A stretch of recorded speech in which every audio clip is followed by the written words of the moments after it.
आपलं स्वागत. पाहूयात आजच्या ताज्या घडामोडी. दुसऱ्या आणि चौथ्या शनिवारी तसेच दर रविवारी सुट्टी असणाऱ्या उपनोंदणी अधिकारी कार्यालयाचे कामकाज जिल्ह्यातील एका कार्यालयाद्वारे सुट्टीच्या दिवशी सुरू ठेवण्याचा आदेश सरकारने जारी केला आहे.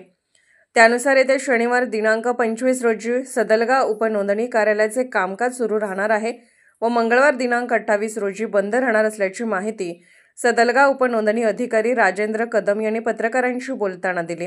ते पुढे म्हणाले, दर रविवारी आणि महिन्यातील दुसरा व तिसरा शनिवार सरकारी कार्यालयांना सुट्टी असते. यामुळे नोकरदार वर्गाला आपली कामे करून घेण्यास अडचणी निर्माण होतात. तसेच आपल्या मिळकतीचे व्यवहार आणि इतर दस्त नोंदणी तसेच विवाह नोंदणी महत्त्वपूर्ण मानल्या जातात. यासाठी नोंदणी खात्याने कावेरी 2.0 सॉफ्टवेअर आणून त्या माध्यमातून नागरिकांना स्वयंचलित नोंदणीचा वेळ ठरवून देत त्यावेळी त्याची नोंदणी पूर्ण करून देण्याची सुविधा उपलब्ध करून दिली आहे.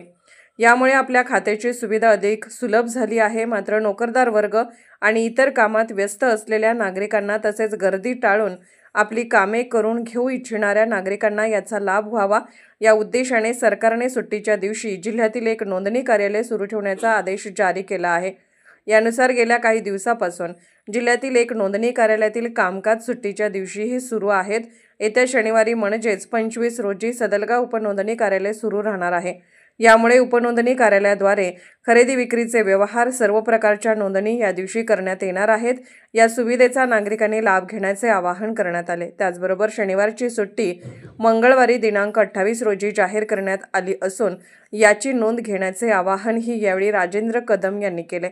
SB न्यूजसाठी सदलगाहून अण्णासाहेब कदम. राजकीय, सामाजिक, आर्थिक असा सर्व घडामोडींचा आढावा पाहायला विसरू नका SB न्यूज चॅनल आणि नक्कीच सबस्क्राईब करा.